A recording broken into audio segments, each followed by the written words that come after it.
Hello everyone, welcome to my YouTube channel Maths Master Academy by Gurdeep Kaur.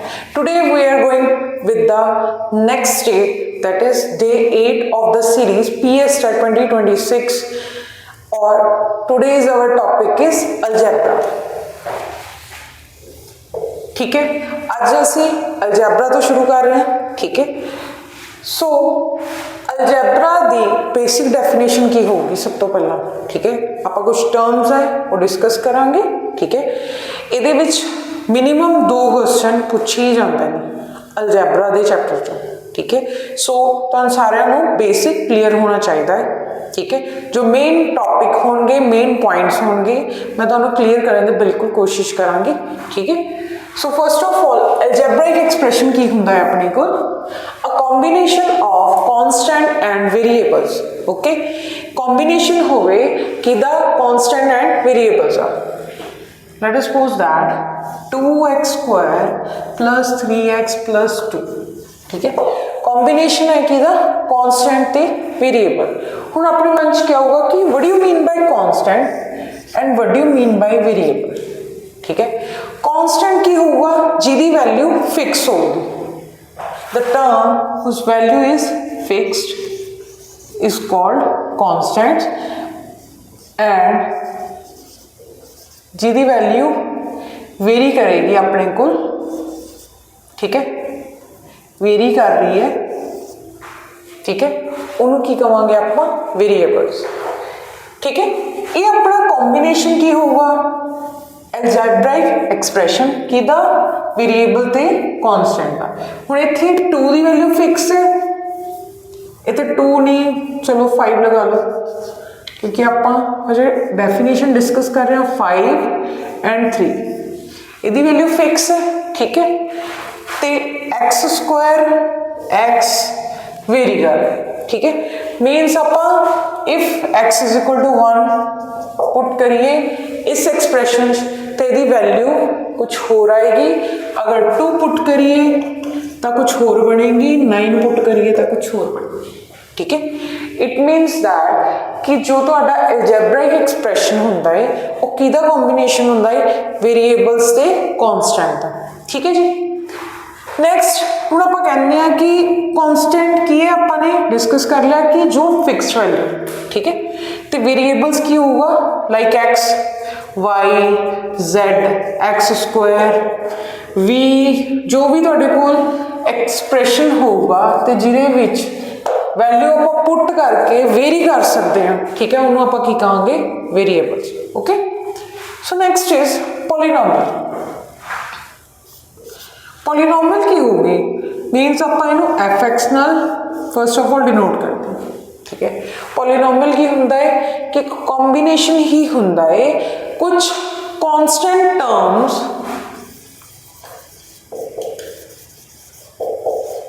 And variable terms. ठीक है जी, terms होंगे. Okay, ਹੁਣ ਆਪਾਂ ਕਹਾਂਗੇ कि जो एफ एक्स है ਤੁਹਾਡੇ ਕੋਲ. ठीक है, एफ एक्स ਦੇ ਵਿੱਚ कुछ टर्म्स कांस्टेंट होंगे, कुछ वेरिएबल्स होंगे. ठीक है, होर कुछ नहीं कि जो ही यही एक्सप्रैशन होगा अगर आप एक पॉलीनोमियल कहिए कि लाइक आप इन्हें एक पॉलीनोमियल का नाम दईए. ठीक है, तो ये काफ़ी टाइप्स होंगे ने पॉलीनोमियल दियाँ, लाइक बाइनोमियल, ट्राइनोमियल, मोनोमियल. ठीक है, ओके, सो इनू आप एलैबोरेट नहीं करांगे, ये नहीं आता पेपर. ठीक है, सो आप सिंपल जिन्नी की डेफिनेशन ये रिकॉल करने की जरूरत सी आप उन्नी को कर लीए. ठीक है, सो नैक्सट की होंगे, नैक्सट क्वेश्चन अपन की पूछा जा सकता कि कोफिशिएंट की है. एक अपन पॉलीनोमियल दी होवे, आप यही एग्जाम्पल लैके चल रहे हैं अपनी डेफिनेशन डिस्कस करेंगे. ठीक है, भी एफ एक्स अपने को की है 5x square plus 3x plus 2.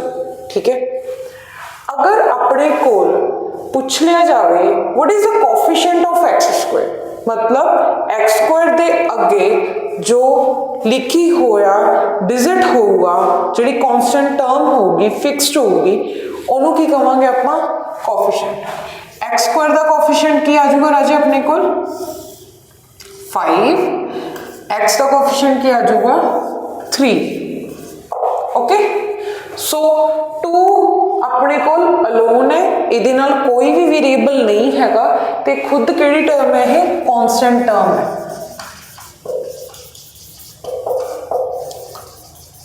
ठीक है जी। नैक्सट हम टर्म बारे दसण की तो कोई जरूरत नहीं क्योंकि आप सारा डिस्कस कर ही चुके हैं कि जो पॉलीनोमियल होगा वो कॉम्बीनेशन होगा किदा कांस्टेंट टर्म्स ते वेरिएबल टर्म्स का। ओके सो कांस्टेंट टर्म्स जिथे आएंगियां उन्होंने कांस्टेंट कहांगे। ठीक है, जिथे वेरिएबल टर्म आएंगियां उन्होंने वेरिएबल कहांगे। ठीक है, जिथे कॉम्बीनेशन आ गया आप उन्होंने की कहांगे, जिथे कॉम्बीनेशन आ गया राजे आप उन्होंने की नाम देवांगे कि आप पॉलीनोमियल की गल कर रहे हैं। ठीक है, सो नैक्सट की अपने को इंपॉर्टेंट इज रिमाइंडर थ्योरम ते फैक्टर थ्योरम। फिर ये रिलेटेड आप दो सम करांगे जो पेपर दे विच पूछा गया है। ठीक है, 2024 एंड 23। ठीक है, सो पहली गल आप की कह रहे हैं कि remainder theorem. Okay, remainder theorem की है f(x) is a polynomial if f(x) is divided by x plus a then और रिमाइंडर की होगा f ऑफ माइनस a। ठीक है, अगर अपन वही क्वेश्चन च लिखा होगा कि एक पॉलीनोमियल डिवाइड की जा रही किते x प्लस a ते, ठीक है जी, तो वह रिमाइंडर अपने को की बचूगा कि जी पॉलीनोमियल है उहदे विच आपां साइन चेंज करके, ठीक है, मतलब अगर इतने अपन को प्लस होगा तो आप इतने एफ ऑफ माइनस ही पुट करके उहदा रिमाइंडर बचूगा। इट मीनस दैट कि जी पॉलीनोमियल है वो नैगेटिव ऑफ ए पुट करन तो बाद अपने को 0 बन गया। ठीक है, F of minus A, F of plus A, अगर आप कुछ भी एवें दा बोलते हैं तो यह मतलब की होगा कि वो टर्म उस पॉलीनोमियल को सैटिस्फाई कर रही है। ठीक है, सैटिस्फाई कर रहे हैं इट मीनस दैट वो रूट्स ने। ठीक है जी, अगर रूट्स ने देन उहदी वैल्यू पुट करन तो बाद पॉलीनोमियल की वैल्यू अपने को की बनूगी 0। ओके, सो तुहानूं ये चीज़ सब मैं अगे डिस्कस करवाऊंगी, उहदे च क्लैरीफाई हो जाएगा। ठीक है, next f(x) is divided by x minus A तो अपने को f ऑफ a बनेगा। ठीक है, अगर f(x) डिवाइड किया जाए ax प्लस माइनस b, ध्यान देना ax प्लस माइनस b, तो आप की करांगे एक तरह का आप पता की कर रहे हैं, जो x प्लस a है उन्होंने 0 के इक्वल ले गए, x की वैल्यू माइनस a आ रही है, मीनस आप f ऑफ x च x की वैल्यू माइनस a पुट करन तो बाद अपने को रूट्स बन गए। ठीक है, इसी तरह अगर किसी को कन्फ्यूजन हो ax प्लस माइनस b है इज इक्वल टू 0 तो अपने को क्या आ जाऊगा ax प्लस माइनस है तो माइनस प्लस हो जाऊगा b अपॉन a। ठीक है, ये थोड़े सम्स च आऊगा। ठीक है, तो point paper point of view ना बहुत ज़्यादा इंपॉर्टेंट है, सो तुसी इनू नहीं छड्ड सकते। ठीक है जी, तो तुहाडे कोल कोई पॉलीनोमियल दित्ती होगी या किते दस्सिया होगा और फैक्टर है या क्या होगा उन्होंने डिवाइड कर रहे हैं। देखो राइज जो आप डिवाइड करांगे तो अपन रिमाइंडर मिलूगा। नैक्सट की आ जाएगी थ्योरम फैक्टर, अगर फैक्टर ने तो भी उन्होंने सैटिस्फाई करूँगी, वो हुण आप डिस्कस कर रहे हैं। Next is factor theorem. Factor theorem की कहती है अपने को if f of a is equal to 0, अगर f ऑफ a की इक्वल अपने को 0 के इक्वल है then x minus a factor होगा f ऑफ x। ठीक है, वही साइन चेंज करके x माइनस a की होगा इसका फैक्टर होगा, एक तरह का रेसिप्रोकल आ गया अपना रिमाइंडर थ्योरम। ठीक है, रिमाइंडर थ्योरम च की गल कर रहे हैं आप, रिमाइंडर की गल कर रहे हैं। ठीक है, आपको expression x minus a x plus ही दिता गया है। ठीक है, आप x की वैल्यू पुट करके f of something like polynomial अपनी वैल्यू कढ़ रहे हैं ओदा रिमाइंडर। ठीक है, इत्थे की दस्सिया होया अपन नूं फैक्टर है। ठीक है, मतलब वो इस चीज़ नूं डिवाइड कर रहा है एग्जैक्टली। फैक्टर की हुंदा है आप डिस्कस कर चुके हैं previous videos. Okay, so factor उन्होंने पूरा डिवाइड कर रहा है, इट मीनस दैट ओदा फैक्टर होगा किदा अगर f of a is equal to 0 है दैन एक्स माइनस ए का फैक्टर होगा, ठीक है जी। अगर f of minus a is equal to 0 है एक्स प्लस ए फैक्टर होगा एफ एक्स का। अगर minus a of b is equal to 0 है तो b x plus a factor होगा f of x. Okay, I hope तुम सारे ये चीज़ समझ आ गई। नैक्सट हम आप करते हैं ये रिलेटेड क्वेश्चन। हाँ जी, हम जो अपने टॉपिक डिस्कस किया है, ठीक है, ये दोनों क्वेश्चन पेपर च आए हुए हैं। ये आई थिंक 2024 च आया हुआ है, ये भी 2022 या 21 च आया, ठीक है राजू, ठीक है। तो सब तो पहले आप क्वेश्चन देखते हैं कि suppose that polynomial x plus 1 x plus 2 are the factors of this, ठीक है, are the factors of this, then find the value of a alpha plus beta, ठीक है। ये क्वेश्चन पूछा गया, ठीक है, ये incomplete c alpha plus beta की वैल्यू पूछी, थोड़े तो अल्फा की भी पूछी जा सकती, बीटा की भी पूछी जा सकती, ठीक है। की कह रहा है कि ए पॉलीनोमियल दो फैक्टर्स नो सॉरी ए पॉलीनोमियल के दो फैक्टर्स ने, ठीक है, x plus 1 ते x plus 2। It means that कि अगर x plus 1 ते x plus 2 है दैन ਆਪਾਂ फैक्टर थ्योरम के अकॉर्डिंग की सीगा अपने को x इज इक्वल टू -1 ते x is equal to -2 put करिए तो उस इक्वेशन को आप सैटिस्फाई करोगे ये टर्म्स। ओके, सो आप वैल्यू पुट कर देंगे, x is equal to -1 put करांगे तो अपने को कितना बनूंगा x क्यूब -1, ठीक है, plus 3x square plus 3, okay, -2 alpha x minus minus plus 2 alpha, okay, and plus beta is equal to 0। So we are getting an equation in alpha and beta, that is 2 plus 2 alpha plus beta is equal to 0, ठीक है। ये बन गई राजा अपने को। Second की बन जाएगी -2 का cube -8 plus 3x square 2 2 4 3 12 minus minus plus 2 2 4 alpha plus beta is equal to 0। Okay, then अपने को की बन गया 4 plus 4 alpha plus beta is equal to 0, ठीक है। हम राजे अपने को दो इक्वेशंस बन रही ने अल्फा एंड बीटा च, ठीक है, तो ये आप की करांगे या सब्सटीट्यूशन मेथड ना कर लो चाहे elimination, that is your wish. Okay, 2 plus 2 alpha plus beta is equal to 0, sign change कर दो जी तो कितना बन गया अपने को, ये कैंसल आउट होगी term, 2 plus 2 alpha is equal to 0, alpha की रेकुल आ रहा है अपने को -1, ठीक है। अल्फा कितना बन गया अपने को -1, अल्फा -1 आ रहा है, जी मर्जी इक्वेशन च पुट कर लो, चाहे फर्स्ट च कर लो सेकंड कर लो, मैं सेकंड च कर रही हूँ। 4 plus 4 -1 plus beta is equal to 0, तो अपने को की बन रहा है beta is equal to 0। Then अपन की पूछा गया क्वेश्चन कि अल्फा प्लस बीटा की वैल्यू, अल्फा प्लस बीटा अपने को की बन गया -1, so -1 is your required answer, ठीक है जी। ओके, सो नेक्स्ट क्वेश्चन की कहता है अपने को, इफ द पॉलीनोमियल, ये मैं रिमाइंडर थ्योरम का पिक किया है, ठीक है, वो फैक्टर थ्योरम का C. Okay, if the polynomials px cube plus 3x square minus 3 and 2x cube minus 5x plus p both p are same, okay, ये डिफरेंट नहीं है, both p are same, are divided by x minus 4, x minus 4 ਨੂੰ divide कर रहा है, then ਇਹਦਾ reminder दोनों situations की आ रहा है इक्वल आ रहा है। इट मीनस दैट ਆਪਾਂ ਨੂੰ ਇਹਦਾ ਕੀ ਹੈ रिमाइंडर ਦੀ ਗੱਲ ਕੀਤੀ ਹੋਈ ਹੈ, then ਤੁਸੀਂ ਕੀ ਕਹਿ ਰਹੇ ਹੋ ਕਿ रिमाइंडर थ्योरम यूज ਹੋਈ ਹੈ, ठीक है।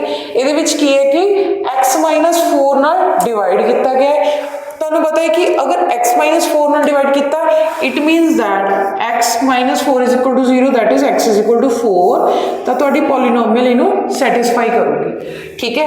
जिन्ना सैटिस्फाई करूगी वो की बनूगा अपने को रिमाइंडर। यही कह रही थी अपनी रिमाइंडर थ्योरम कि f of 4 is equal is f of 4 is our remainder. Okay, then उन्होंने क्या किया, दोनों रिमाइंडर सेम ने, इट मीन्स दैट दोनों इक्वल हो जाएंगे। तो पहली इक्वेशन च 4 पुट कर दो, p 4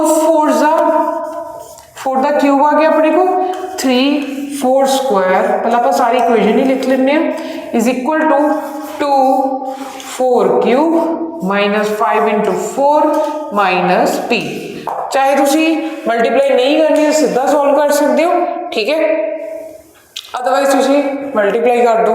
4 क्यूब की होगा अपने को 4 4 जा 16 6 की बन रहा है p 64 प्लस 4 4 जा 16 3 जा 48 minus 3 is equal to 4 3 times है 64 इंटू 2 128 माइनस 20 प्लस p, ठीक है।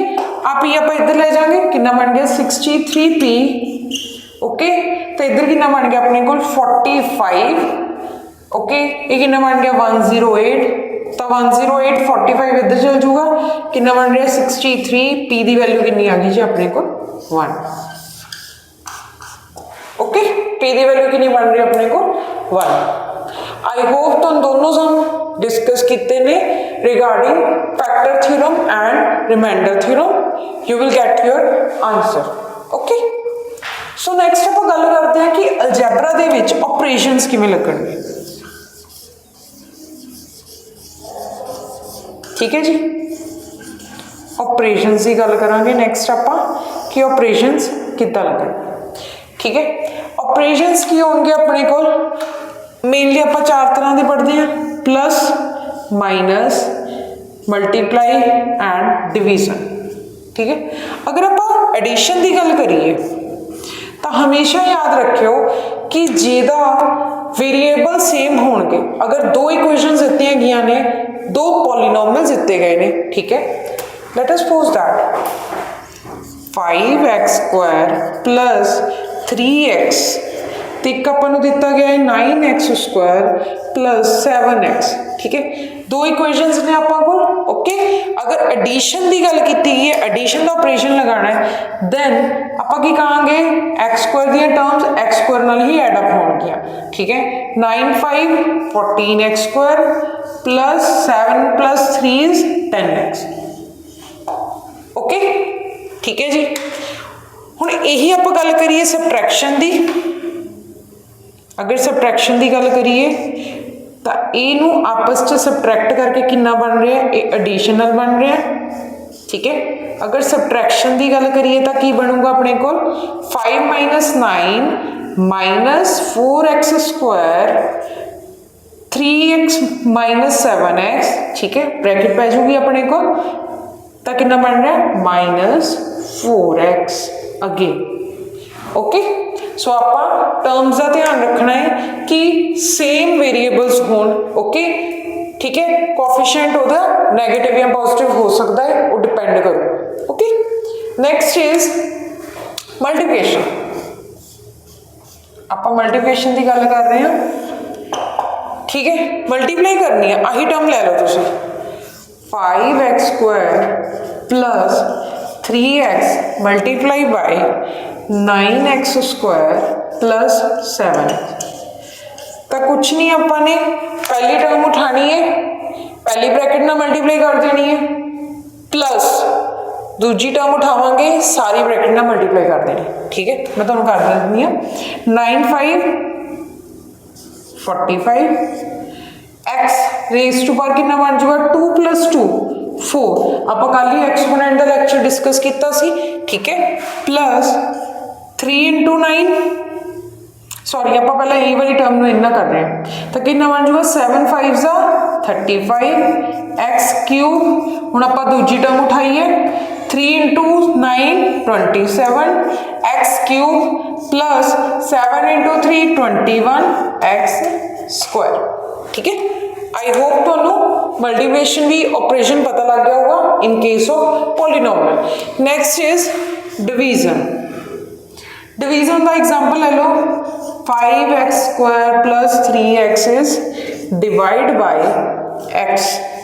इट मीन्स दैट कि x नू डिवाइड कर रहे हैं तो की हो जाऊगा कल्ले कल्ले टर्म दे ओवर हो जाऊगा, ठीक है। अपने को की बन जाऊगा 5x प्लस 3।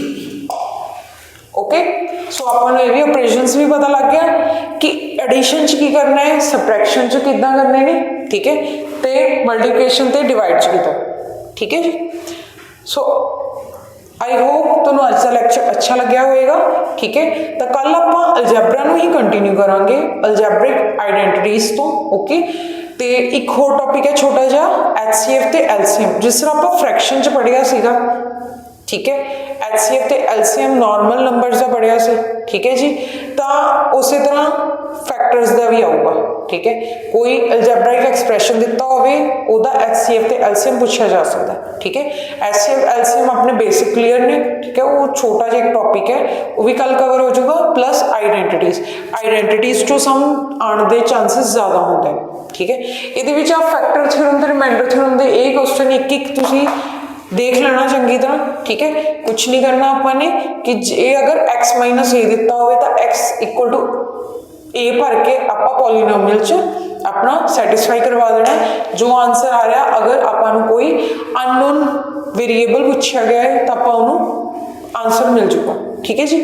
तो आपको addition, subtraction, multiplication, division obviously इदा का पूछणगे नहीं प्रॉपर्टीज, ठीक है। तो जो तुहाडी सिंपलीफिकेशन होगी इन केस ऑफ तुहाडी आइडेंटिटीज यूज होगा, कल आप अलजैब्रिक आइडेंटिटीज डिस्कस करांगे, ठीक है। उहदे विच यूज होगी ये चीज़, ठीक है। Algebraic identities and HCF of LCM। Okay, so till then goodbye, and if you like my video, so please subscribe and like my channel. Thank you.